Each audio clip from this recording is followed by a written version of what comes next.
ഒരു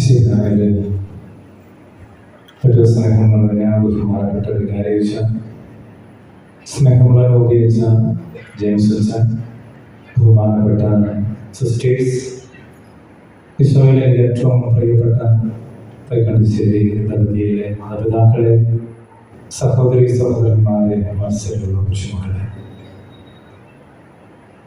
എല്ലാവർക്കും പൗരസ്തോലിനെതിരെ നാളിൻ്റെ മക്കളെ ഒത്തിരി സന്തോഷത്തോടു കൂടെ നേരുകയാണ്.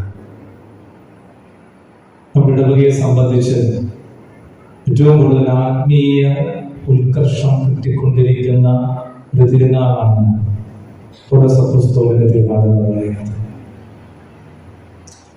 ഞാൻ ഇന്നലെയും ഇന്നുമായിട്ട് എൻ്റെ ഓർമ്മകളൊക്കെ തൈക്കാട്ടുശ്ശേരി ഇടവകയിലായിരുന്ന കാലഘട്ടത്തിൽ ഇവിടുത്തെ ഓരോ കാര്യങ്ങളെ കുറിച്ചും ഞാനിങ്ങനെ ചിന്തിക്കുകയായിരുന്നു. എൻ്റെ പൗരോഹിത്യത്തില് ആദ്യത്തെ വികാരിയായിട്ടുള്ള ശുശ്രൂഷ ആരംഭിച്ച ഒരു ദേവാലയമാണ് തൈക്കാട്ടുശ്ശേരി. ഇങ്ങനെയാണ് ഒരു ഇടവകയിൽ ഒരു വികാരിച്ചനായിരിക്കേണ്ടത്. ഒരു വികാരിച്ചൻ എന്തൊക്കെ കാര്യങ്ങളാണ് ഞാൻ പ്രതീക്ഷിക്കുന്നത്, അതൊക്കെ എന്നെ പഠിപ്പിച്ചു തന്ന ഒരു സ്ഥലമാണ് തൈക്കാട്ടുശ്ശേരി. തീർച്ചയായിട്ടും ഇവിടെയുള്ള കാലഘട്ടം നന്ദിപൂർവ്വം ഓർക്കാണ്. പൗലോസ് അപ്പോസ്തലനോടും അതുപോലെ തന്നെ പരിശുദ്ധ അമ്മയോടൊക്കെ ചേർന്ന് ദൈവത്തെ ആരാധിക്കാനും സ്തുതിക്കാനും കിട്ടിയ നല്ല നാളുകൾ ഓർത്ത് ഞാൻ നന്ദി പറയുന്നു. ഇന്ന് നമ്മള് ലേഖനത്തിൽ വായിച്ചു കേട്ടത് പൗലോസ് അപ്പോസ്തലൻ ഗലാത്യ സഭയ്ക്ക് എഴുതിയ ലേഖനമാണ്.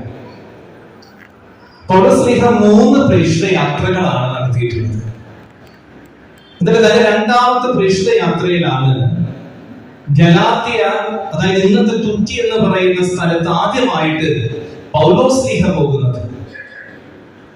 അന്ന് പോയപ്പോഴുള്ള അവരുടെ സ്വീകരണത്തെ പറ്റിയിട്ടാണ് ഇന്നത്തെ ലേഖനത്തിലൊക്കെ വായിച്ചു കേട്ടത്. പൗലോസ് സ്ലീഹ പറയാണ്, ശാരീരികമായ ഒത്തിരി അസ്വസ്ഥതയുള്ള കാലഘട്ടത്തിലാണ് ഞാൻ നിങ്ങളുടെ ഇടയിൽ വന്നത്. നിങ്ങളാകട്ടെ ഒരു ദൈവദൂതനെ പോലെ, അതും യേശു ക്രിസ്തുവിനെ പോലെ എന്നെ സ്വീകരിച്ചു. സാധ്യമായിരുന്നുവെങ്കിൽ നിങ്ങൾ സ്വന്തം കണ്ണുകൾ പോലും എനിക്ക് ചൂടുന്നെടുത്ത് തരുമായിരുന്നു എന്ന് പൗലോസ് പറയാണ്. അത് പൗലോസ് ചോദിക്കാണ്, നിങ്ങളുടെ ആ സന്തോഷം ഇന്നെവിടെ പോയി? ഒരുപക്ഷെ നമ്മൾ ഈ തിരുനാളില് ആഴത്തിൽ ധ്യാനിക്കേണ്ട ഒരു വചനമാണ്. പൗലോസ് എന്നിട്ട് പറയാണ്, ക്രിസ്തുവിനെ ഞാൻ വീണ്ടും നിങ്ങൾക്ക് വേണ്ടി ഈറ്റുനോവ് അനുഭവിച്ചു കൊണ്ടിരിക്കുകയാണ്. പണ്ട് നിങ്ങൾ യേശുവിനെ ആദ്യമായിട്ട് അറിഞ്ഞപ്പോൾ നിങ്ങൾക്ക് ഉണ്ടായിരുന്നുവെങ്കിൽ സന്തോഷം ഉണ്ടായിരുന്നു, ആ സന്തോഷമൊക്കെ നഷ്ടപ്പെട്ടു. ഇതാ വീണ്ടും ഞാൻ നിങ്ങൾക്ക് വേണ്ടി ഈറ്റുനോവ്. നമുക്കറിയാം, ഒരു സ്ത്രീക്ക് ഒരു കുഞ്ഞിനെ വേണ്ടി ഒരു പ്രാവശ്യം ഈറ്റുനോവ് എടുക്കാൻ പറ്റുള്ളൂ. ഒരു കുഞ്ഞിന് വേണ്ടി, ഒരു കുഞ്ഞിനെ പ്രസവിച്ചു കഴിഞ്ഞാൽ പിന്നെ ആ കൊച്ചിന് വേണ്ടിയിട്ട് ഈറ്റുനോവില്ല. ഒരു സ്ത്രീ പറയാണ്, ഇതാ ഞാൻ വീണ്ടും നിങ്ങൾക്ക് വേണ്ടി അതേ ഈറ്റുനോവ് അനുഭവിക്കാൻ. പൗലോസ് സ്ലീഹ ഗലാത്യ സഭയോടും അല്ലെങ്കിൽ പൗലോസിന്റെ എല്ലാ ലേഖനത്തിലും പൗലോസ് സ്ലീഹ പറയാൻ ആഗ്രഹിച്ച ക്രിസ്തു മതം എന്താണ്? നമ്മുടെ ലേഖനങ്ങളൊക്കെ മറിച്ചും തിരിച്ചു വായിക്കുമ്പോൾ പൗലോസ് പറയാൻ ആഗ്രഹിച്ചത് ഇങ്ങനെയാണ്, ക്രിസ്തു മതം എന്ന് പറയുന്നത് ഒരു ദൈവ കൃപയുടെ മതമാണെന്നാണ് പൗലോസ് സ്ലീഹ വ്യക്തമാക്കുന്നത്. തീത്തോസിന് എഴുതിയ ലേഖനത്തിന്റെ 2-ാം അധ്യായത്തിന്റെ 11-ാം തിരുവചനത്തില് പൗലോസ് സ്ലീഹ ഓർമ്മപ്പെടുത്താണ്, എല്ലാ മനുഷ്യർക്കും വേണ്ടി ദൈവത്തിന്റെ കൃപ പ്രത്യക്ഷപ്പെട്ടിരിക്കുന്നു. വിശുദ്ധിയിൽ ജീവിക്കുന്ന മനുഷ്യർക്കല്ല പൗലോസ് സ്ലീഹ പറഞ്ഞത്, ഈ ലോകത്തിലുള്ള എല്ലാ മനുഷ്യർക്കും വേണ്ടിയിട്ട് കർത്താവിന്റെ കൃപ പ്രത്യക്ഷപ്പെട്ടിരിക്കുന്നു. ഈ നാളുകളിൽ ഒത്തിരി നമ്മൾ കേൾക്കുന്ന വാക്കാണ് കൃപ, ദൈവകൃപ എന്നുള്ള വാക്ക്. പരിശുദ്ധ കന്യകാമറിയത്തിന്റെ അടുത്തേക്ക് ഗബ്രിയേൽ മാലാഖ വന്ന് അമ്മയോട് പറയുന്ന ആദ്യ വാക്യം ഇതാണ്, ദൈവകൃപ നിറഞ്ഞവളുടെ സ്തുതി, കർത്താവ് നിന്നോട് കൂടെ. ഈ അഭിവാദന സ്വരം കേട്ടപ്പോൾ മറിയം അസ്വസ്ഥയായി. മാലാഖ വീണ്ടും പറഞ്ഞു, ഭയപ്പെടേണ്ട, നീ ദൈവസന്നിധിയില് കൃപ കണ്ടെത്തിയിരിക്കുന്നു. യേശുവിന്റെ ജനനത്തിന് മുന്നോടിയായിട്ടുള്ള ആദ്യ സന്ദർശനത്തിലെ പിതാവായ ദൈവം മറിയത്തോട് പറയാൻ ആഗ്രഹിച്ച വാക്ക് ദൈവകൃപ നിറഞ്ഞവളെ. പ്രിയപ്പെട്ടവരെ, നമ്മൾ ഇത് ധ്യാനിക്കുന്നതാണ്, എന്തിനാണ് ദൈവകൃപ, എന്താണ് ദൈവകൃപ? പരിശുദ്ധ കത്തോലിക്ക സഭയുടെ മതബോധന ഗ്രന്ഥം ദൈവകൃപയെ കുറിച്ച് പങ്കുവെക്കുന്ന നിർവചനം എങ്ങനെയാണ്? ഒരുവന് ഒരിക്കലും രക്ഷപ്പെടാൻ പറ്റാത്ത വേദന അവനെ രക്ഷിക്കാനായി ദൈവം അനുവദിച്ചു തരുന്ന സൗജന്യ ദാനത്തിന്റെ പേരാണ് കൃപ. ഒരുവന് ഒരിക്കലും രക്ഷപ്പെടാൻ പറ്റാത്ത മേഖലകളിൽ അവനെ രക്ഷിക്കാനായി ദൈവം അനുവദിച്ചു തരുന്ന സൗജന്യ ദാനത്തിന്റെ പേരാണ് ദൈവകൃപ എന്നുള്ളത്. പ്രിയപ്പെട്ടവരെ, ഈ നാളുകളിൽ നമുക്ക് ഏറ്റവും ആവശ്യമായതാണ്. പണ്ട് നമുക്കുണ്ടായിരുന്ന ഒരു കാലഘട്ടത്തിന്റെ സമൃദ്ധിയും സന്തോഷവും ആനന്ദവും ഒക്കെ ഇവിടേക്ക് നഷ്ടപ്പെട്ടിരിക്കുന്ന ഒരു ലോകത്തിലാണ് നമ്മൾ ജീവിക്കുന്നത്. അതുകൊണ്ട് പൗലോസ്ലീഹ യേശുവിന്റെ അടുത്ത് പോയിട്ട് സങ്കടത്തോടുകൂടി പറയുന്നുണ്ട്, കർത്താവേ, എന്റെ ശരീരത്തിൽ ഒരു മുള്ള് നീ മാറ്റുക. ഈശോ അതിന് കൊടുക്കുന്ന മറുപടി മനോഹര, നിനക്ക് എന്റെ കൃപ മതി എന്നാ പറയുന്നത്. പ്രിയപ്പെട്ടവരെ, ഈ നാളുകളില് ദൈവത്തിന്റെ കൃപയ്ക്ക് വേണ്ടിയിട്ട് ഒത്തിരി ദാഹത്തോടുകൂടെ പ്രാർത്ഥിക്കേണ്ട സമയം അതിക്രമിച്ചിരിക്കുക. മത്തായിയുടെ സുവിശേഷത്തിന്റെ 24-ാം അധ്യായത്തിന്റെ ഹെഡിങ് ഇങ്ങനെയാണ്, ദേവാലയത്തിന്റെ നാശമെന്ന് എഴുതി വെച്ചിരിക്കുന്നത്. അവിടെ നമ്മൾ ഇങ്ങനെ വായിക്കുന്നത്, ഈശോ ജെറുസലേം ദേവാലയം വിട്ട് ഈശോ പുറത്തേക്ക് പോവാണ്. അപ്പൊ ശിഷ്യന്മാര് യേശുവിനെ വിളിച്ചിട്ട് പറയുന്നുണ്ട്, ഈശോയെ, എത്ര മനോഹരമാണല്ലേ ഈ ദേവാലയത്തിന്റെ പണികള്.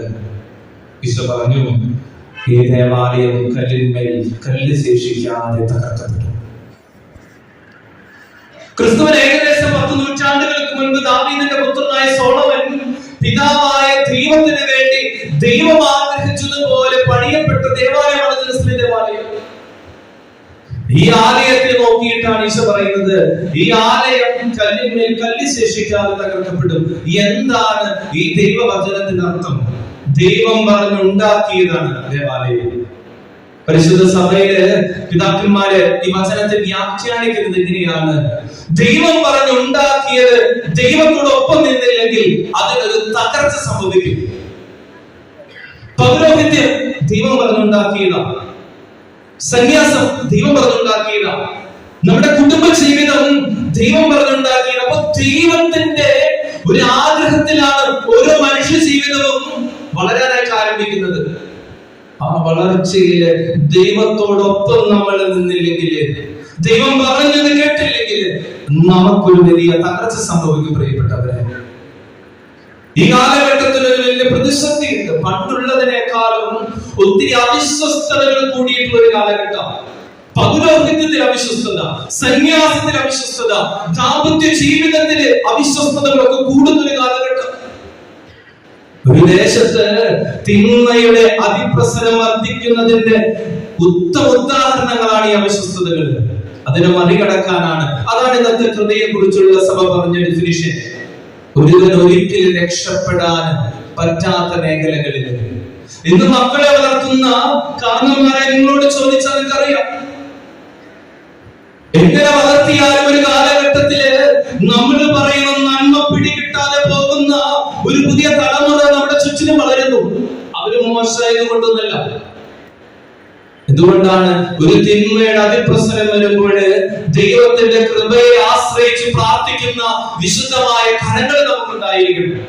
എഫെസ്യരെ 2-ാം അധ്യായത്തിന്റെ 5-ാം തിരുവചനത്തില് ശ്രീഹന്ത പറഞ്ഞത്, മക്കളെ, കൃപയാലാണ് നിങ്ങൾ രക്ഷിക്കപ്പെട്ടത്. ഈ കൃപ നിങ്ങൾക്ക് എങ്ങനെ കിട്ടിയത്?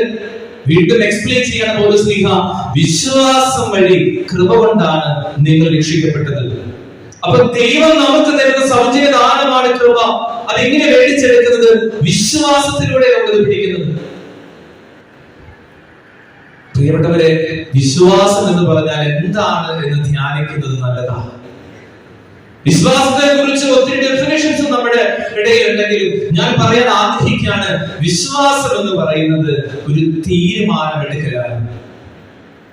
ഒരു തീരുമാനമെടുക്കലാണ്. ഒരു ഉദാഹരണം പറയാൻ ഞാൻ ആഗ്രഹിക്കുകയാണ്.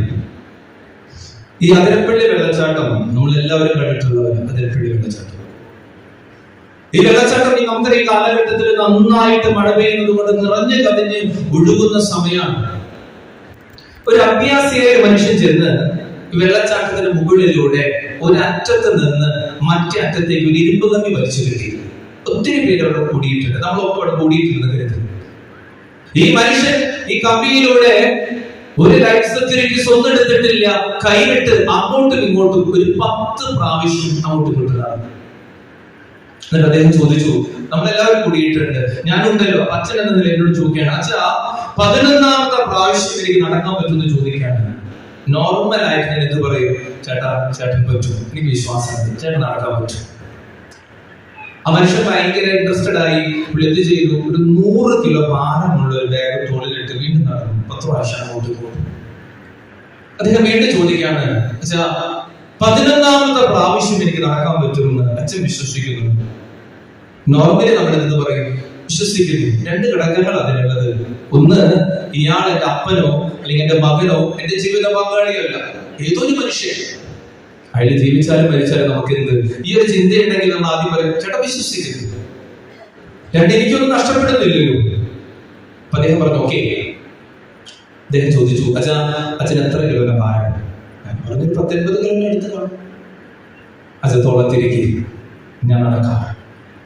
100 കിലോ ഭാരമുള്ള ബാഗിട്ട് 10 പ്രാവശ്യം നടന്നപ്പോഴ് വീണ്ടും നടക്കാൻ പറ്റുമെന്ന ചോദ്യത്തിൽ വിശ്വാസമുണ്ടെന്നാണ് അച്ഛൻ പറഞ്ഞത്. അച്ഛൻ തോളത്തിരിക്കും, ഞാൻ നടക്കാം. സാധാരണ രീതിയിൽ നമ്മൾ പോവോ? നമ്മൾ പോകത്തില്ല. അപ്പൊ വിശ്വാസം എന്നാൽ സഭ നമ്മളെ പഠിപ്പിക്കാൻ ആഗ്രഹിച്ച പോയിന്റ് എന്താണ്? എന്താണ് വിശ്വാസം? പൗലോസ്ലീഹായെ കുറിച്ച് നമ്മളൊക്കെ പങ്കുവെക്കുന്നത് എങ്ങനെയാണ്? പൗലോസ് വിശ്വാസത്തിന്റെ ഉദാഹരണമാർക്കൊക്കെ ശരിയാണ്. സഭ പറയാൻ ആഗ്രഹിച്ച വിശ്വാസം ഏതാണ്? വിശ്വാസത്തിലെ പിതാവെന്ന് നമ്മള് എപ്പോഴും പറയുന്ന അബ്രാഹത്തെ കുറിച്ചിട്ടാണ്. അബ്രാഹം കൃഷിയൊക്കെ ചെയ്ത് ഒരു ദിവസം സായാഹ്നത്തിൽ തനിച്ചിരിക്കുമ്പോൾ ദൈവം അബ്രാഹത്തോട് ചോദിക്കുകയാണ്. നമ്മൾ കരുതുന്നുണ്ടാ ദൈവം ഇങ്ങനെ പ്രത്യക്ഷപ്പെട്ട് വന്ന് ചോദിച്ചിട്ടൊന്നുമില്ല.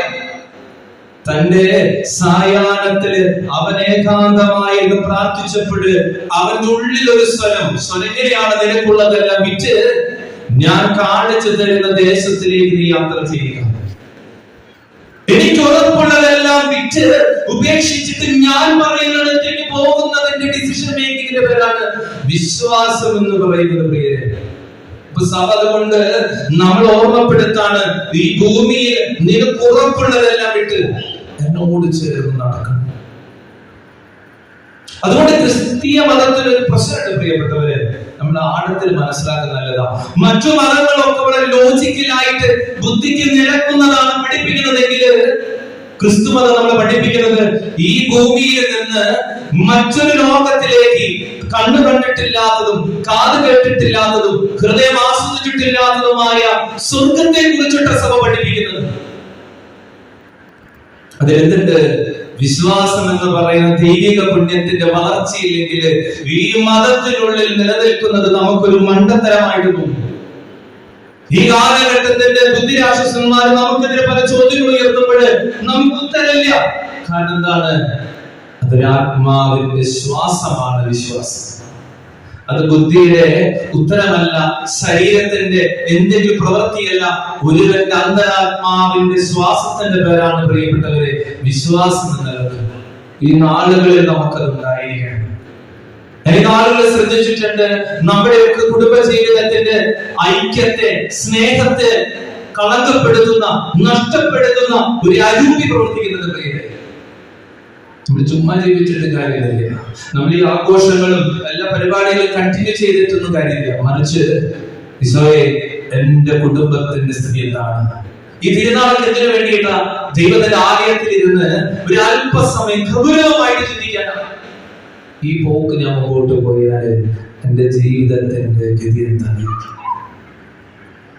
ഒരായുസ് മുഴുവൻ ഓടിയിട്ട് ഓട്ടത്തിന്റെ ഏറ്റവും ഒടുക്കത്തില് കർത്താവ് സംപ്രീതനായില്ലെങ്കിൽ എങ്ങനെ എന്റെ ജീവിതം മുന്നോട്ട് പോകും? ഞാൻ കഴിഞ്ഞ 4 വർഷമായിട്ട് ജൂബിലി മിഷൻ ഹോസ്പിറ്റലിലാണ്. ഈ മരണസമയത്ത് ഞാൻ ഒത്തിരി പേരെ കുമ്പസാരിപ്പിച്ചിട്ടുണ്ട്. മരിക്കാറായി ആൾക്കാരെ കുമ്പസാരിപ്പിക്കുന്നു ഒത്തിരി പേരെ. എല്ലാവരും പറയുന്നത് ഒരു കോമൺ ഭാവമാണ്. അതാണ് എനിക്ക് അത്ഭുതം തോന്നിയത്. എല്ലാവരുടെ കുമ്പസാരത്തിലും കോമൺ ആയ 2-3 ഭാവങ്ങൾ പറയുന്നത് കേൾക്കാം. ഈ കാരണന്മാര് ഇതിലെല്ലാവരും പറയുന്ന ഒരു കാര്യം ഇങ്ങനെയാണ്: എന്റെ പൊന്നച്ഛ, മക്കൾക്കും കുടുംബത്തിനും വേണ്ടി മാത്രം ജീവിച്ചു, കർത്താവിനെ സ്നേഹിക്കാൻ ഞാൻ മറന്നുപോയി. ഇന്ന് ഈ ഐസിയുവില് അല്ലെങ്കിൽ രോഗാവസ്ഥയിൽ ഞാൻ കിടക്കുമ്പോൾ എനിക്ക് മനസ്സിലാവാണ്, ഒരു അല്പം കൂടിയും എന്റെ ഈശോയെ സ്നേഹിക്കേണ്ടതായിരുന്നു. പ്രിയപ്പെട്ടവരെ, അവിടെ ജീവിതത്തിൽ മനസ്സിലാക്കുന്ന ഒരു പാടാണ് ദൈവം ഒരു കാലഘട്ടം മുഴുവൻ നമുക്കൊരു അവസരം തരുന്നത് സ്നേഹിക്കാനായിട്ട്, എല്ലാത്തിനും ഉപരി സ്നേഹിക്കാനായിട്ട്. പക്ഷെ നമ്മുടെ പ്രശ്നം എന്താ? സ്നേഹിക്കാൻ പറ്റില്ല. നമ്മുടെ ജീവിത പങ്കാളിയെ സ്നേഹിക്കും, മക്കളെ സ്നേഹിക്കും, സമ്പത്തിനെ സ്നേഹിക്കും. ദൈവത്തിന് പ്രത്യേകതയും വചനം ധ്യാനിച്ചാൽ അറിയാം, ഒരു കാലഘട്ടം ദൈവം അനുവദിക്കും തിരിച്ചു വരാനായിട്ട്. ശരിക്കും നമ്മളാണ് ഉപേക്ഷിക്കേണ്ടത്. എല്ലാം ഉപേക്ഷിച്ച് ദൈവത്തെ സ്നേഹിക്കേണ്ടത് നമ്മളാ. അപ്പൊ നമ്മൾ അങ്ങനെ ചെയ്യാണ്ടാവും. വിശുദ്ധ പറയും, അവരോട് പറയും, അവൻ ഉപേക്ഷിച്ചേക്ക്, അവൾ ഉപേക്ഷിച്ചേക്ക്. നമ്മൾ ആശ്രയം വെച്ചതൊക്കെ നമ്മൾ ഉപേക്ഷിക്കണം. എന്നിട്ട് ദൈവത്തെ ചെയ്യും, ഒരു വേലി കെട്ടി അതിന്റെ അകത്ത് കൊണ്ടിട്ട്, പിന്നെ അങ്ങോട്ട് തിരിഞ്ഞാൽ അടിയാം, ഇങ്ങോട്ട് തിരിഞ്ഞാൽ അടിയാം. ഒന്ന് നോക്കിക്കോ, എല്ലാ മനുഷ്യന്റെ ജീവിതത്തിൽ ഒരു കാലഘട്ടത്തിലുണ്ട്. പ്രിയപ്പെട്ടവരെ, അവിടെ എന്ത് ചെയ്യണം? പരിശുദ്ധ കുർബാനയുള്ള ഈശോയെ കണ്ടുമുട്ടണം. ബെനഡിക്ട് 16 മാർപ്പാപ്പയുടെ മനോഹരമായ പുസ്തകമാണ് നസ്രായനായ യേശുക്രിസ്തു. അതിൽ മാർപ്പാപ്പ പറയുന്ന ഒരു സെന്റൻസ് ഉണ്ട്. ഈ കാലഘട്ടത്തിന്റെ യുവതലമുറകളൊക്കെ ചെവി തുറന്ന് കേട്ടിരിക്കേണ്ട ഒരു സെന്റൻസ്. ഒരുവന് നേടിയെടുക്കാൻ സ്വാതന്ത്ര്യമുള്ള സന്തോഷത്തിന് ഒരു പേരുണ്ട്. ഒരുവന് അനുഭവിക്കാൻ അവകാശമുള്ള ഒരു സന്തോഷത്തിന് ഒരു പേരുണ്ട്. 2 ഗ്രഡേഷൻസ് മാർപ്പാപ്പ പറഞ്ഞത്. ഒന്ന് ഫ്രീഡം, മറ്റൊന്ന് റൈറ്റ്. എനിക്ക് നേടിയെടുക്കാൻ സ്വാതന്ത്ര്യവും അനുഭവിക്കാൻ സന്തോഷവുമുള്ള, അനുഭവിക്കുവാനുള്ള സ്വാതന്ത്ര്യമുള്ള സന്തോഷത്തിന്റെ പേരാണ് നസ്രായനായ യേശുക്രിസ്തു. അപ്പൊ പറയാണ്, ഇവനെ ഞാൻ അനുദിനം ദിവ്യകാരുണ്യത്തിൽ കണ്ടുമുട്ടുന്നത് മാത്രമല്ല, പരിശുദ്ധ കുർബാന സ്വീകരണത്തിലൂടെ ഞാനും അവനും ഒന്നായിട്ട് മാറുന്നു. ഈ ഭൂമിയിൽ എങ്ങനെയൊക്കെ ഭാഗ്യപ്പെട്ടൊരു ജനമേറെ ഏതാണത്? സർവപ്രപഞ്ചങ്ങളുടെ സൃഷ്ടാവ് അനുദിനം പരിശുദ്ധ കുർബാനയായി എന്റെ മധ്യത്തിലേക്ക് വരുന്നത് മാത്രമല്ല, എന്നോടുകൂടെ വസിക്കാൻ എന്റെ ഉള്ളിലേക്ക് അവൻ ഇറങ്ങി വരുന്നു. അതുകൊണ്ട് പറഞ്ഞത്, ഇനിമേ ഞാനല്ല, ക്രിസ്തു എന്നിൽ ജീവിക്കുന്നു. ഇന്നത്തെ സുവിശേഷം നമ്മൾ ധ്യാനിക്കുന്നത് അങ്ങനെയാണ്. എന്റെ സ്വർഗ്ഗസ്ഥനായ പിതാവ് കരുണയുള്ളവരായതുപോലെ നിങ്ങളുടെ കരുണയുള്ളവരായിരിക്കും. പ്രിയപ്പെട്ടവരെ, നമ്മൾ അനുവദിച്ച യാഥാർത്ഥ്യ ലോകത്തില് ദൈവം നന്നതാണെന്ന ബോധ്യത്തോടുകൂടി മാറോട് ചേർത്ത് പിടിക്കുമ്പോഴാണ് ഈ പദ്ധതിക്ക് ഒരു കൃപയുള്ളൂ. അതുകൊണ്ട് സഭ 3-ാമത് പൗലോസ്ലീഹ സഭ ഇങ്ങനെ ഓർമ്മപ്പെടുത്തി, കൃപ കിട്ടുന്നത് വിശ്വാസം വഴിയാണെങ്കിൽ വിശ്വാസം കിട്ടുന്നത് ദൈവവചനത്തിൽ നിന്നാണ്. റോമലേഖനം 10-ാം അധ്യായത്തിന്റെ 17-ാം തിരുവചനത്തിൽ നിങ്ങൾ ഓർമ്മപ്പെടുത്താണ്, വിശ്വാസം എന്നത് മക്കളെ അതൊരു കേൾവിയാണ്. കേൾവിയാകട്ടെ യേശുക്രിസ്തുവിനെ പറ്റിയിട്ടുള്ള പ്രസംഗത്തിൽ നിന്നുമാണ്. ദൈവത്തിന്റെ വചനം അറിഞ്ഞില്ലെങ്കിൽ ഒരിക്കലും വിശ്വാസമില്ല. പ്രിയപ്പെട്ടവരെ, അതുകൊണ്ട് ദൈവത്തിന്റെ വചനത്തെ ചേർത്ത് പിടിക്കണം. മാംസം ധരിച്ച വചനത്തിന്റെ പേരാണ് യേശുക്രിസ്തു. ഒരു ക്രിസ്ത്യാനി പറയപ്പെടേണ്ട വാക്ക് ദൈവത്തിന്റെ വചനമായിരിക്കും. ഈ നാളുകളിൽ അത് പറ്റുന്നില്ല. ഒരു ധാർമ്മിക അധപതനം സംഭവിച്ചൊരു കാലഘട്ടത്തില് ആത്മാരുടെ ഇടയിലായാലും ദൈവവേണ്ടി സ്വീകരിച്ചവരുടെ ഇടയിലായാലും സംഭവിക്കുന്നുണ്ട്. ഇത് നമ്മുടെ എല്ലാ പ്രവൃത്തി എങ്ങനെയാ? ഒരു മീഡിയയുടെ അതിക്രമത്തിലൂടെ നമ്മൾ കടന്നു പോകണേ. എല്ലാവരും എപ്പോഴും മീഡിയയുമായിട്ടും മൊബൈലുമായിട്ടൊക്കെ വലിയ ചങ്ങാത്തത്തില്ല. ഞാൻ ചിന്തിക്കുകയാണ്, ആത്മീയത എന്ന് പറയുന്നത് ഒരു പുറംകൂച്ചല്ല പ്രിയപ്പെട്ടവരെ, അതൊരു ആന്തരിക അകത്തളങ്ങളിലേക്കുള്ള ക്ഷണമാണ് ആത്മീയത. ഇതെല്ലാ ദിവസവും റീൽസും അതിന്റെ കൂടെയുള്ള തുള്ളിച്ചാട്ടങ്ങളൊക്കെ കൂടിക്കൊണ്ടിരിക്കുകയാണ്. ആത്മാരുടെ ഇടയിൽ മാത്രമല്ല, തിരഞ്ഞെടുക്കപ്പെട്ട പുരോഹിതരുടെ ഇടയിലുണ്ട്. ഒരു കാര്യം വളരെ സ്നേഹത്തോടുകൂടെ ഞാൻ ഓർമ്മപ്പെടുത്താൻ ആഗ്രഹിക്കുകയാണ്. വചനം പറയാണ്, ജ്ഞാനത്തിന്റെ പുസ്തകം, വിശുദ്ധമായത് വിശുദ്ധിയോടുകൂടെ കൈകാര്യം ചെയ്യുന്നവരെ മാത്രമാണ് വിശുദ്ധം വിളിച്ചിട്ടുള്ളൂ. കാര്യം വിളിച്ചിട്ടില്ല. വിശുദ്ധിയോടുകൂടി കൈകാര്യം ചെയ്യണം. വിശുദ്ധമായത് ദൈവത്തിന്റെ വചനം അത് വില കുറഞ്ഞ രീതികളിലോ ദൈവത്തിന്റെ അത്ഭുതങ്ങളും അടയാളങ്ങളും ഈ ലോകത്തിന്റെ എന്തെങ്കിലും ആയിട്ടോ അല്ലെങ്കിൽ സിനിമ പാട്ടിന്റെ റീൽസ് ഇട്ടുള്ള പങ്കുവെക്കപ്പെടേണ്ട യാഥാർത്ഥ്യമല്ല. അതുകൊണ്ടാണ് മതബോധന ഗ്രന്ഥത്തിൽ കൃത്യമായി പഠിപ്പിക്കുകയാണ്, ദൈവം മനുഷ്യനെ വിളിച്ചത് ദൈവികമായ പ്രവൃത്തികൾക്ക് വേണ്ടിയിട്ടാണ്. ലേവ്യരുടെ പുസ്തകത്തിൽ വീണ്ടും വചനം പറയാണ്, ഞാൻ നിങ്ങളോട് പറഞ്ഞതനുസരിച്ചിട്ടാണ് നിങ്ങൾ നടത്തേണ്ട ആഘോഷങ്ങളും ആചാരങ്ങളും, അല്ലാതെ മറ്റുള്ള എന്തെങ്കിലും കാര്യം അതിനെ അനുകരിച്ചിട്ടല്ല എന്നെ നിങ്ങൾ ആരാധിക്കേണ്ടത്.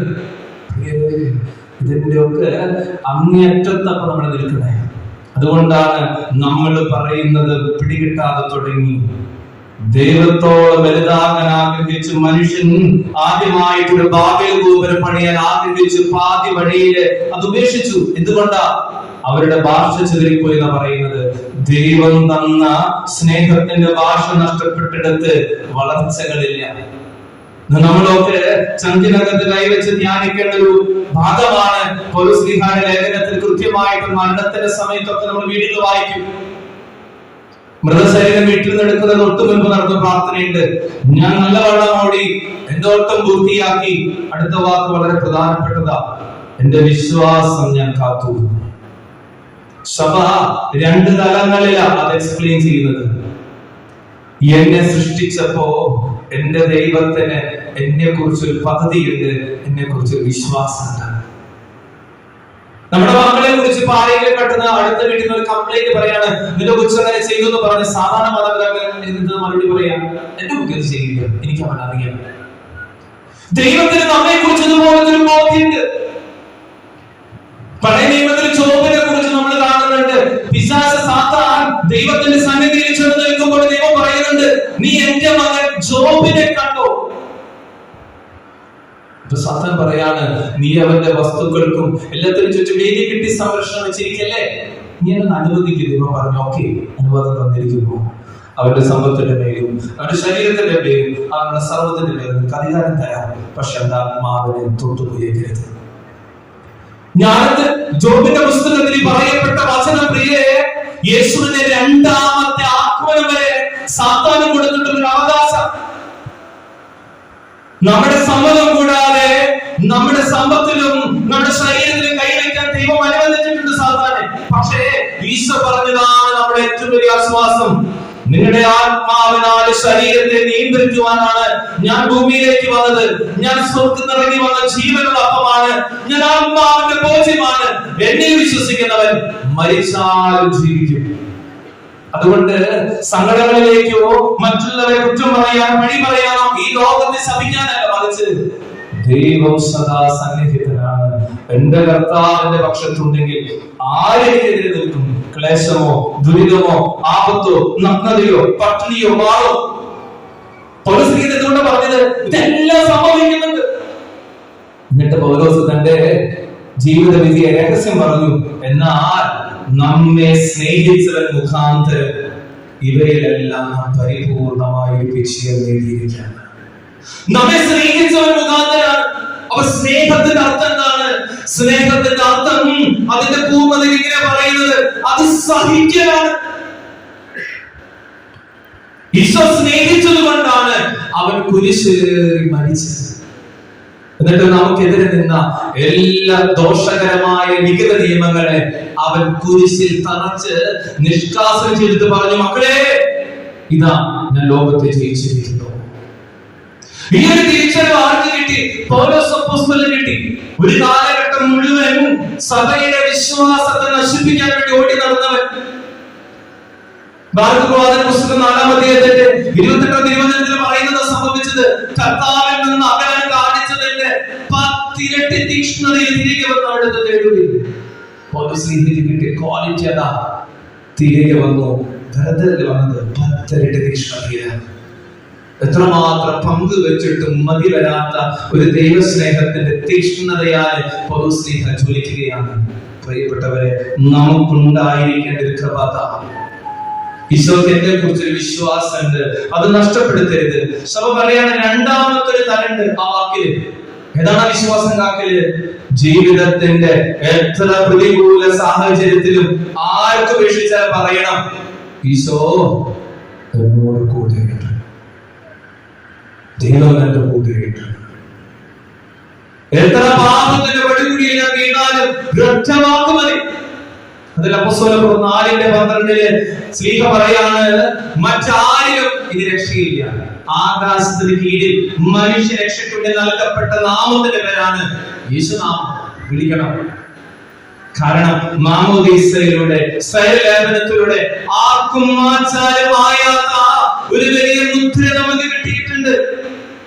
എത്ര പാപം ചെയ്ത ഒറ്റ വിളിയാണ് യേശു എന്നുള്ള വാക്കിന്റെ ദൂരമാ എന്നിലെ പാപിയും വിശുദ്ധനും തമ്മിലുള്ള അകലം വിളിക്കാൻ പറ്റണം തമ്പുരാന്റെ സന്നിധിയിൽ. അതുകൊണ്ട് ഇന്നലെ ഓർത്തിട്ട് സങ്കടപ്പെടേണ്ട. വിശുദ്ധ അഗസ്തീനോസ് പങ്കുവെക്കുകയാണ്. നമുക്കറിയാലോ, ഒരു കാലഘട്ടം ക്രിസ്തുവിനെ അറിയാതെ ജീവിതത്തിന്റെ ധാർമ്മിക അധപതനം സംഭവിച്ച വിശുദ്ധ അഗസ്തീനോസ് പറയുന്നത് ഇങ്ങനെയാണ്: ഇന്നലകളിൽ സംഭവിച്ചതിനോർത്ത് കരയുകയല്ല വേണ്ടത്, മറിച്ച് അതിനെ ദൈവ കരുണയ്ക്ക് സമർപ്പിച്ചേക്കണം. അത് കംപ്ലീറ്റഡ് ആയിട്ടാണ് പറയുന്നത്. എന്നിട്ട് അഗസ്തീനോസ് പറയാണ്, ഇപ്പൊ ആയിരിക്കുന്നതിനെ ദൈവസ്നേഹത്തിന് വിട്ടുകൊടുക്കണം. നാളെ വരാനിരിക്കുന്നതിന് നിന്റെ ആകുലതകളെ അതിനെ ദൈവത്തിന്റെ പരിപാലനയിലേക്ക് നീ സമർപ്പിക്കുക. നിന്റെ ജീവിതം ആനന്ദദായകമാകും. അതുകൊണ്ട് പൗലോസ് പറയാണ്, ഈ ലോകകാര്യം കൂടി പറഞ്ഞ് അവസാനിപ്പിക്കുകയാണ്. നമുക്ക് കൃപ കിട്ടുന്നത് വിശ്വാസത്തിൽ നിന്നാണ്. വിശ്വാസം കിട്ടുന്നത് ദൈവവചനത്തിൽ നിന്നാണ്. ദൈവവചനം കിട്ടുന്നത് അത് തിരികെ വന്ന് ദൈവസന്നിധിയിൽ കുത്തിയിരിക്കപ്പെടണം. യശയ്യാപ്രവാചകന്റെ പുസ്തകം 30-ാം അധ്യായത്തിന്റെ 15-ാം തിരുവചനം നമ്മളെ ഓർമ്മപ്പെടുത്താണ്: തിരിച്ചു വന്ന് സ്വസ്ഥമായിരുന്ന നിരീക്ഷിക്കുന്നത്. സ്വസ്ഥതയും ആശ്രയത്വമായിരിക്കും ഇടപെടൽ. പ്രിയപ്പെട്ടവരെ, ഈ തിരുനാളൊക്കെ ആഘോഷിക്കപ്പെടുന്നത് നമ്മുടെ ബലയാണ്. അതിന്റെ ബലയാണ്. എത്ര പ്രതിസന്ധി ഉണ്ടെങ്കിലും ഞാൻ വിളിച്ചാൽ ഉത്തരം പറയാൻ ആഗ്രഹിക്കുന്ന ഒരു ദൈവ സന്നിഹിതനാണ്. എനിക്ക് എത്രമാത്രം ബുദ്ധിമുട്ടുള്ള പ്രശ്നം ഉണ്ടെങ്കിലും എന്റെ ദൈവത്തിന് പരിഹരിക്കാൻ പറ്റാത്തതാണ്. ഒറ്റ കാര്യം യശയ്യാപ്രവാചകൻ പറഞ്ഞതുപോലെ, നിന്റെ അകൃത്യങ്ങളാണ് എന്നെയും നിന്നെയും തമ്മിൽ അകറ്റിയത്. എന്ത് വേണം? തിരിച്ചു വന്ന് കണ്ണുനീരൊഴുക്കി കുമ്പസാരിക്കണം. എന്നിട്ട് പറഞ്ഞു, എനിക്ക് മാത്രം മതി, നിന്റെ സ്നേഹം മാത്രം മതി. അല്ലെങ്കിൽ ഈ ലോകത്തിൽ നമ്മൾ സ്വന്തം എന്ന് കരുതി ഇവരൊക്കെ ഉപേക്ഷിക്കുമ്പോൾ നമ്മൾ വല്ലാതെ സങ്കടപ്പെട്ടു. ഞാൻ എപ്പോഴും ഓർക്കുന്നുണ്ട്, തൈക്കാട്ടുശ്ശേരി ഇടവകയിലായിരുന്ന ആ നല്ല നാളുകൾ. ഒത്തിരി സ്നേഹമുള്ളവരെ നിങ്ങൾ എന്നോട്, വളരെ സ്നേഹമുള്ള മനുഷ്യർ. എനിക്ക് വലിയ സന്തോഷം. പക്ഷെ ഇവിടെ എനിക്ക് ഏറ്റവും സന്തോഷം തന്നൊരു കാര്യം എന്താണെന്ന് ചോദിച്ചാൽ, ഞാൻ ഇപ്പോൾ ഓർക്കുന്നുണ്ട്, അവസാന കാലഘട്ടത്തിൽ ഒരു ചെറിയ പ്രയത്നം കുറെ മാസം, 8 മാസങ്ങൾ നമ്മൾ വെളുപ്പിന് 3 മണി മുതൽ കണ്ടിന്യൂസ് ആരാധന നടത്തിയ ആളുകൾ. ഞാൻ എന്നാൽ ഓർമ്മിക്കുകയാണ്, ദൈവം മറ്റൊരു തലത്തിലേക്ക് നമ്മളെ നയിക്കുന്നത് ദൈവത്തെ ആരാധിക്കുന്ന സമൂഹത്തിലാണ്. പ്രതിസന്ധിയൊക്കെ ഉണ്ട്, പക്ഷെ അതിനപ്പുറത്തൊരു ഉള്ളിൻ്റെ ഉള്ളിൽ ഉറപ്പ് തരാണ്. കർത്താവ് ഉറപ്പാണ്, മോനെ ഞാൻ നിന്നോട് കൂടിയുണ്ട. മനുഷ്യന്റെ തന്നെ ഒരു ആശ്രയത്തിലേക്ക് വിശ്വാസം. അതുകൊണ്ട് പ്രിയപ്പെട്ടവരെ, ഈ കൃപ നമുക്ക് കിട്ടുന്ന ദൈവകൃപ ചോരാതിരിക്കണമെങ്കിൽ ആദ്യ ശ്രദ്ധിക്കേണ്ട ഒരു കാര്യമാണ് നമ്മുടെ നാവിനെ നിയന്ത്രിച്ചു പഠിക്കണം. ജർമ്മി പ്രവാചകൻ പറയുന്നത് പോലെ, വില കെട്ടത് പറയാതെ സദ്വചനം മാത്രം പറയുന്നെങ്കിൽ നീ എന്റെ നാവ് പോലെയാകും. ഒന്ന് നമ്മുടെ ഒക്കെ ജീവിതത്തിന്റെ ഒത്തിരി കൃപകളെ ചോർന്നത് ഇങ്ങനെയാണ്. ഈ ആലയത്തിൽ നമ്മളെല്ലാവരും മറ്റാരുടെയും വാക്കുകൊണ്ട് ഏതെങ്കിലും കാലഘട്ടത്തിൽ മുറിയപ്പെട്ടിട്ടുള്ളവരാണ്. നമ്മുടെ വാക്കുകൊണ്ട് മറ്റു പലരും മുറിയപ്പെട്ടു പോയിട്ടുണ്ട്. അതിന് യാക്കോബ് പറഞ്ഞത്, മക്കളെ നാവ് തീയാണ്, ഹൃദയത്തിന്റെ നിറവിലാണ് സംസാരിക്കുക. എന്റെ ഹൃദയത്തിന് പരിശുദ്ധാത്മാവിന്റെ അളവ് കുറഞ്ഞതിന്റെ ലക്ഷണമാണ് എന്റെ നാവില് ദൈവത്തിന്റെ സ്നേഹം കിട്ടാതെ പോകുമ്പോൾ. അതെന്ത് ചെയ്യണം? എന്റെ പിഴ, എന്റെ ഏറ്റവും വലിയ പിഴ. ഈ പൗലോസ് തിരുനാളൊക്കെ ആഘോഷിക്കുമ്പോൾ ഇന്ന് ഗലാത്യ ലേഖനത്തിൽ പറഞ്ഞ വാക്ക് പൗലോസ് നമ്മോട് പറയാണ്, ക്രിസ്തു നിങ്ങൾ രൂപപ്പെടുന്നത് വരെ വീണ്ടും ഞാൻ ഈ ചുമടുക്കാം. നിങ്ങളുടെ പഴയ സന്തോഷം എവിടെ പോയി? നമുക്ക് സന്തോഷം വേണം. നമ്മുടെ സന്തോഷം ആര് തരുന്നതാണ്? അത് കർത്താവ് തരുന്നതല്ലേ. കൊർദോസിലെ സഭയോട് പൗലോസ് പറഞ്ഞത്, ഞാൻ നിങ്ങളുടെ ഇടയിലായിരുന്നപ്പോൾ യേശു ക്രിസ്തുവിനെ കുറിച്ചല്ല, അത് ക്രൂശിതനെ കുറിച്ചല്ലാതെ മറ്റൊന്നിനെ കുറിച്ച് അറിയേണ്ടതില്ല തീരുമാനമെടുത്തു. ഏറ്റവും വലിയ അറിവേദ അത് ക്രൂശിതനെ കുറിച്ചുള്ള അറിവാണ്. സങ്കീർത്തനത്തിന്റെ പുസ്തകം 119-ാം അധ്യായത്തിന്റെ 9-ാം തിരുവചനത്തില് സങ്കീർത്തകൻ ചോദിക്കുകയാണ്, ഒരു യുവാവിനെ തന്റെ മാർഗം എങ്ങനെ നിർമ്മലമായി സൂക്ഷിക്കാൻ സാധിക്കും? ഉത്തരം എഴുതിയിരിക്കുകയാണ്, ദൈവത്തിന്റെ വചനം പാലിച്ചുകൊണ്ടാണ് അത് സാധിക്കുക. സങ്കീർത്തനം 77:3 നമ്മളിങ്ങനെ കാണുന്നുണ്ട്. സങ്കീർത്തകൻ അറിയാണ്, അത്യുന്നതന്റെ ശക്തി എന്നിൽ പ്രകടമാകാത്തതാണ് എന്റെ ദുഃഖകാരനാണെന്ന് ഞാൻ. അവിടെ നമുക്ക് തീരുമാനമെടുക്കാം. ദൈവത്തിന്റെ കൽപ്പന പാലിക്കുന്ന ദൈവത്തെ അനുസരിക്കുന്ന, ദൈവത്തെ ഒന്നാം സ്ഥാനത്ത് കൊണ്ട് നടക്കുന്ന ഒരു വ്യക്തിയാകാൻ പറ്റണം, ഒരു കുടുംബമാകാൻ പറ്റണം. ഒരു പക്ഷെ നമ്മൾ പറയുന്നത് കുടുംബത്തിൽ ആർക്കും മനസ്സിലായില്ലെങ്കിൽ കുഴപ്പമില്ല, ത്യാഗം ചെയ്ത് പ്രാർത്ഥിക്കണം. വളരെ സ്പീഡപ്പെട്ട് ഞാൻ സ്നേഹത്തിൽ ഓർമ്മപ്പെടുത്താണ്, നിങ്ങൾ ദൈവസന്നിധിയിൽ ത്യാഗം ചെയ്ത് പ്രാർത്ഥിച്ചിട്ടുണ്ടെങ്കിൽ നമ്മുടെ കുടുംബത്തിൽ ഒരു ആത്മാവ് നശിക്കാൻ ദൈവം അനുവദിക്കില്ല. വളരെ സ്നേഹമുള്ള വീടുകൾ പറയുന്നത്, നമ്മുടെ ത്യാഗപൂർണമായ പ്രാർത്ഥന പിശാചിന്റെ ഏത് ബന്ധനത്തെ പൊട്ടിച്ചു. ദൈവം നമ്മളെ സമർപ്പണത്തെ അനുഗ്രഹിക്കട്ടെ. ഒരു നിമിഷം കണ്ണുകൾ കടച്ചു നമുക്ക് പ്രാർത്ഥിക്കാം. സ്നേഹം തന്നെയായ നല്ല ഈശോയെ, വിശുദ്ധ പൗലോസ് പത്രോസ് സ്ലീഹന്മാരുടെ തിരുനാൾ സഭയിൽ ആഘോഷിക്കുന്ന ദിവസം കർത്താവിന്റെ വിശ്വാസത്തെ പ്രതി രക്തസാക്ഷിത്വം വരിച്ച വലിയ രണ്ട് വിശുദ്ധർ, അതിന് പൗലോസ് അപ്പോസ്തലനെ ഞങ്ങൾക്ക് ഇടവക മധ്യസ്ഥനായി അനുവദിച്ചു തന്നു. ഞാൻ നന്നായി ജോലി എന്റെ ഓട്ടം പൂർത്തിയാക്കി, ഞാൻ വിശ്വാസം കാത്തു. അതിനാൽ നീതിയുടെ ന്യായാധിപനായ ദൈവമേ, ജീവന്റെ കിരീടമണിയിക്കും. ഒരായുസ് മുഴുവൻ നടത്തുന്ന ഞങ്ങളുടെ പരിശ്രമങ്ങൾ ഈശോയെ, അത് ജീവന്റെ പുസ്തകത്തിലേക്ക് എഴുതി ചേർക്കപ്പെടുന്നതായി മാറണം. ശിഷ്യന്മാരെ പല ഭാഗത്തേക്ക് സുവിശേഷ പ്രഘോഷത്തിന് വിട്ട് വലിയ അത്ഭുതങ്ങളും അടയാളങ്ങളും ചെയ്ത് പിശാചുകളെ പുറത്താക്കുക, അതൊക്കെ ചെയ്ത് സന്തോഷത്തോടുകൂടെ വന്ന് വിജയത്തിന്റെ കഥ പറഞ്ഞ ഈശോയോട് പറഞ്ഞു, നിങ്ങളുടെ പേരുകള് സ്വർഗത്തിൽ എഴുതപ്പെട്ടിട്ടുണ്ടോ എന്നതാണ് ഏറ്റവും പ്രധാനം. അതിനാണ് ഒരു കുടുംബനാഥനായി, ഒരു കുടുംബനാഥയായി, മകനായി, മകളായിട്ടൊക്കെ ജീവിക്കുമ്പോൾ ഈശോ എന്നിൽ നിന്ന് ആഗ്രഹിക്കുന്നത് ഞാൻ പൂർത്തീകരിച്ചിട്ടുണ്ട്. വേറെ ആരെയും ബോധ്യപ്പെടുത്തണ്ട. എന്റെ ഈശോനെ കുറിച്ച് എന്ത് പറയും? എനിക്ക് വേണ്ടി കുത്തി തുറക്കപ്പെട്ട ഈശോയുടെ തിരുഹൃദയം, ഈശോയുടെ തിരുഹൃദയ തിരുനാൾ ആഘോഷിച്ചവരാണ് നമ്മൾ. എനിക്ക് വേണ്ടിയിട്ട് എപ്പോഴും മുറിയാൻ സന്നദ്ധമായ ഒരു ഹൃദയം, ഒരുവൻ പോലും നശിച്ചു പോകാതിരിക്കാൻ വേണ്ടിയിട്ടാണ് യുഗാന്ത്യം വരെ ഞാൻ കൂടെ വരുമെന്ന് പറഞ്ഞ് പരിശുദ്ധ കുർബാനയായവരുടെ കൂടെ വസിക്കുന്നു. നിങ്ങൾ എന്നിൽ നിന്ന് വാങ്ങി ഭക്ഷിക്കുകയും ആ വലിയ സ്നേഹത്തിന്റെ വാക്ക് ഈശോയെ അത് മാത്രം മതി, അന്ന് സത്യമായി ജീവിക്കുക. ആ സ്നേഹം എന്നിലൂടെ മറ്റുള്ളവരിലേക്ക് പ്രസരിക്കട്ടെ. അങ്ങനെ ജീവനുള്ള എന്റെ കർത്താവിന്റെ സാക്ഷിയായ മാറും. കാലഘട്ടത്തിന്റെ ഒഴുക്കിന് വിപരീതമായി ദൈവത്തിന്റെ ജീവനുള്ള ഒരു വിശുദ്ധിയുമായിട്ട് മാറാൻ ഞങ്ങൾ ശക്തിപ്പെടുത്തുന്നു. പരിശുദ്ധ അമ്മേ, വിശുദ്ധ പിതാവേ, വിശുദ്ധ പൗലോസ്ലീഹായെ ഞങ്ങൾക്ക് വേണ്ടി മാധ്യസ്ഥം വഹിക്കണം. നിത്യപിതാവും പുത്രനും പരിശുദ്ധാത്മാവുമായ സർവ്വേശ്വര നീക്കും.